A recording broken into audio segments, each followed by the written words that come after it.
everybody, it's Vikki in the car. Got Marcus Rogers in the car with me.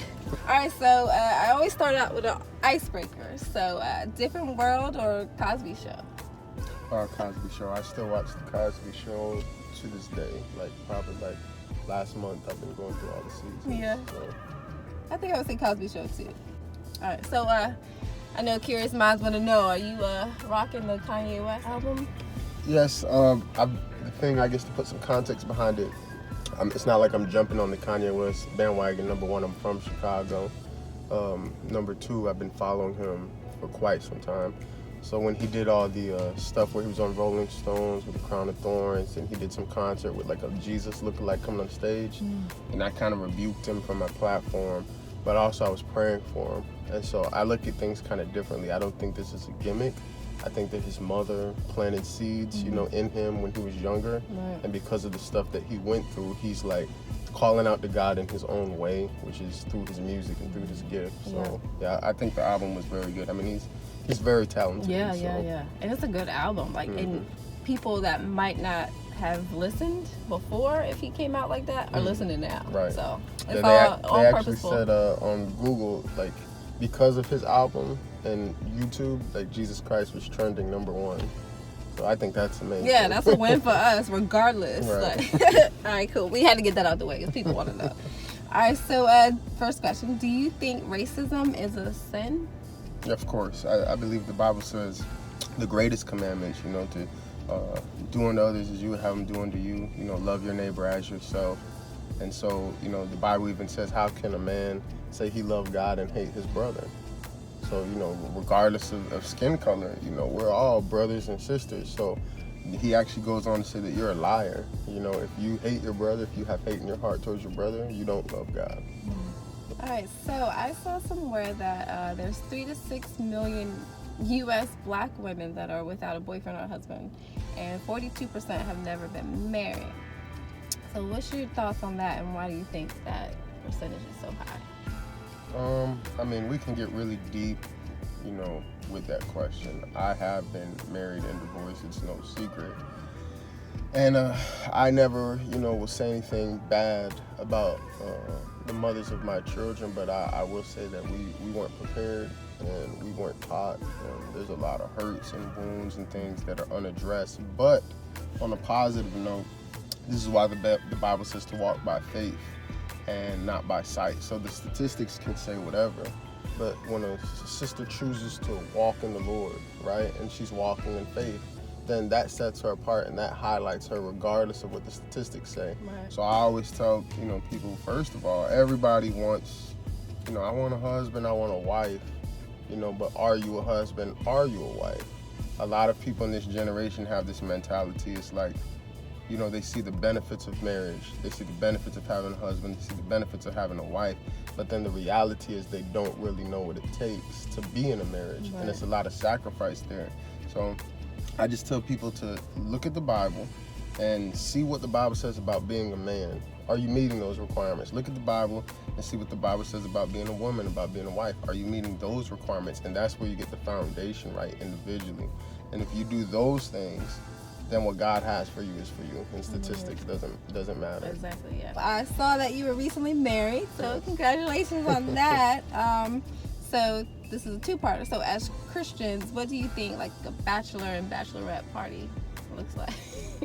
I don't know if you had one, but no, I did. I believe the Bible says, be holy as I am holy, and so some people might say that's religious, but in everything that we do, the Bible says you do it as unto the Lord. So some people hear those terms and maybe based off their experiences, they're thinking of something, wild or ridiculous. But, if it is in the context of the terms that most people would think it, then obviously, it would be wrong. The Bible says if a man even looks at a woman to lust after her, then he's already committed adultery in his heart. So before your marriage has even started, you're going to see strippers or things like that. I would hope, most believers know I won't set any evil thing before my eye. But, if you just, you Christians can have fun. Right. There's nothing wrong with having fun. Jesus was at the wedding party, but you still want to keep that context of standards and holiness. And then one thing that I've learned is people are always watching you, and you know, you might not even realize it. They might not never tell you, but they say, oh, you're a Christian? Well, let me see what you do. And some people literally will wait for you to fall, so that can be the excuse why they don't serve God.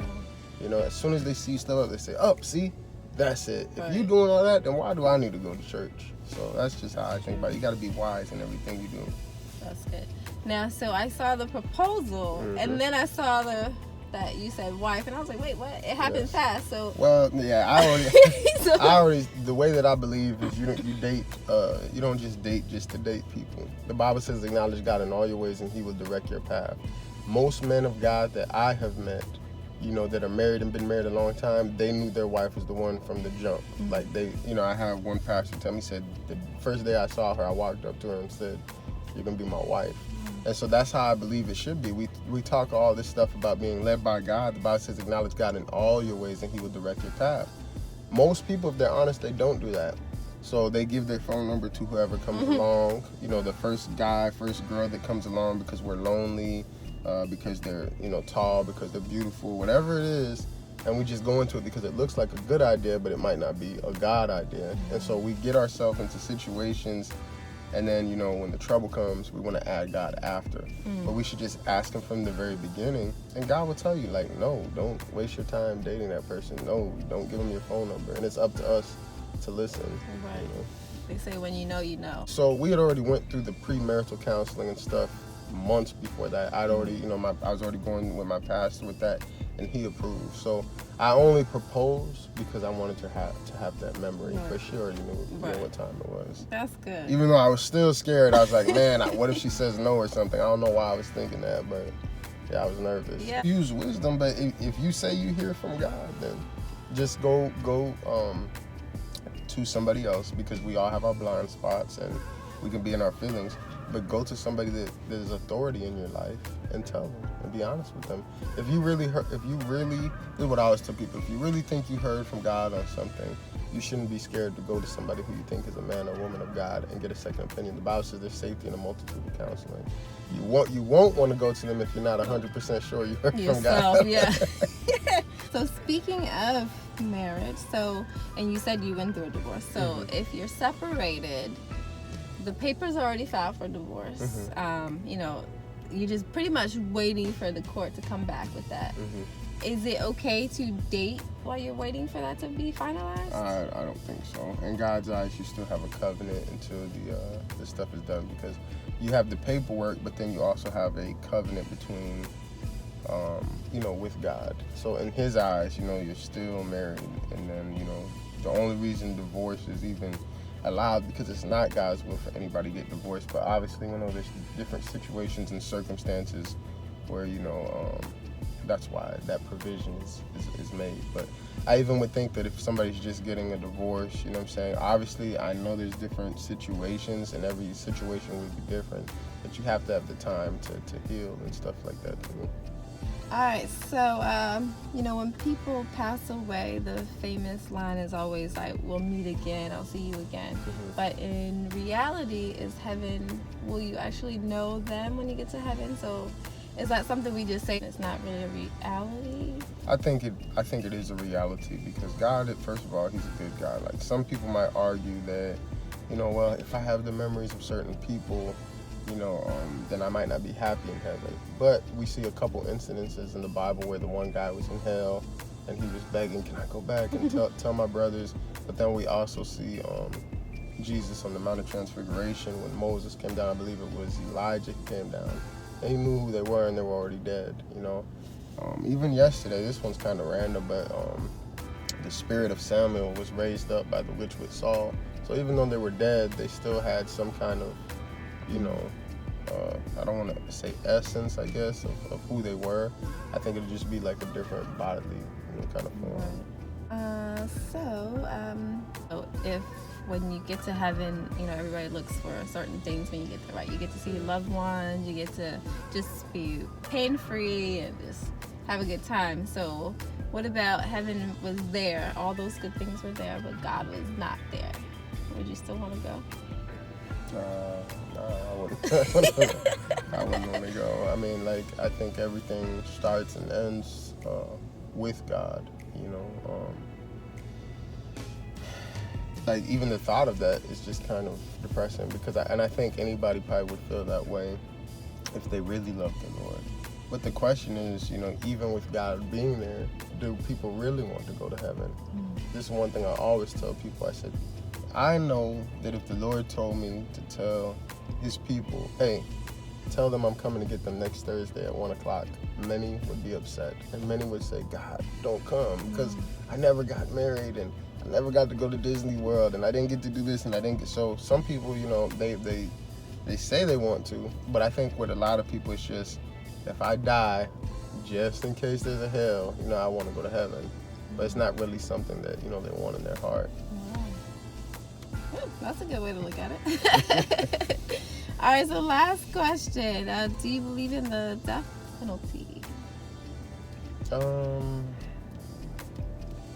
mean, it depends to me. There's some people who do some very awful and some evil things, you know, but then there's also been people who have been wrongfully convicted, you know, wrongfully killed. So at the end, I believe that God is the ultimate judge. And I guess honestly, I just have to say no, because when I'm thinking about it, when you initially asked me that question, I was thinking about it from a carnal perspective. So honestly, the first thing that came to my mind was like pedophiles.